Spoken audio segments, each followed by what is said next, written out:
네, 일단은 뭐 과학 수사라고 그러면은 그 이제 커다란 틀로 다 이렇게 좀 나눌 수가 있는데 보면은 그 범죄 현장에 대해서 증거물이라는 걸 채취하는 그런 파트가 한 파트가 있죠. 그다음에 거기서 채취한 증거물을 실험을 하는 파트가 또 있거든요. 그래서 이제 우리가 이제 국립과학수사연구원이라는 그 기관을 탄다면 증거물이 갖고 와서 실험한 그런 데가 이제 되는 거고요. 그다음에 범죄 현장을 가서 증거물을 채취하는 분들은 경찰 분들이, 그러니까 현장에 가시는 이제 과학수사센터라고 이제 경찰 내에는 있거든요. 그래서 그분들이 주로 가서 증거물을 채취 갖고 오시죠.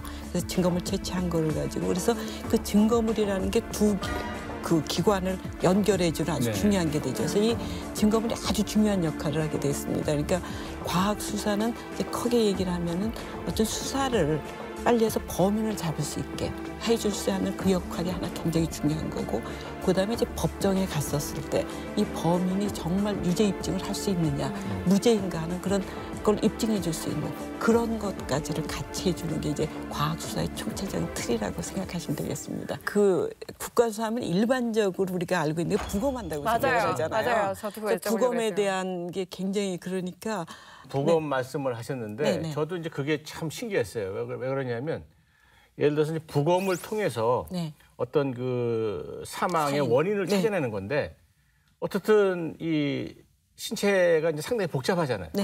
그럼 뭐 다 이렇게 조사하기도 힘들고 그래서 그런데 보면은 짧은 시간 동안에 어떻게 보면 그 원인을 찾아내는 걸 보면 그 어떻게 그 부검을 할 때 어떤 그 어디서부터 어떻게 한다 하는 그런 어떤 가이드가 있네. 그럼 가이드라인이 다 있고 그렇죠. 그러니까 그리고 이제 부검할 때 아주 중요한 거는 그 사실은 저는 그 부검하시는 의사 선생님들을 항상 제가 굉장히 존경합니다. 왜냐하면은 그 시신이 국가수에 들어오는 시신이 사실 사인을 밝히러 오는 거니까 굉장히 좀 어려운 사항들이 참 많거든요. 근데 그거를 보고 그분들이 늘 느끼는 게 그거거든요. 이분들이 이 생에서 마지막 여기 있는 거라는 거죠. 마지막 있고 근데 이분들이 몸으로 뭔가를 얘기를 하는 거라는 거죠. 몸으로 얘기를 하는 걸 들어줘야 된다니까 굉장히 그 아주 경건하게 그걸 하거든요. 그리고 굉장히 사명감이 아주 투철하세요. 그래서 그분들이 이제 할 때 보면은 그런 이제 기본적인 가이드라인에 따라서 다 하시고, 근데 이제 뭐 부검했어도 바로 부검 원인이 거기서 그 사망 원인이 바로 결정되는 건 아니거든요. 왜냐하면은 보면은 만약 독극물이 있다 그러면은 우유내용물, 혈액, 소변 이런 거 채취해서 또 독극물 실험하는 저 같은 사람한테 또 와야 되는 거고요. 그다음에 조직의 소견도 봐야 되거든요. 이분이 워낙 병으로 뭐가 문제가 있는지 그런 거에 대한 것도 봐야 되고, 처음에 이제 부검해갖고 대략적인 거를 어떤 원인을 알지만 최종적인 원인 나오는 데까지는 그 각 분야에서 실험한 것들이 전부 다 와야 됩니다.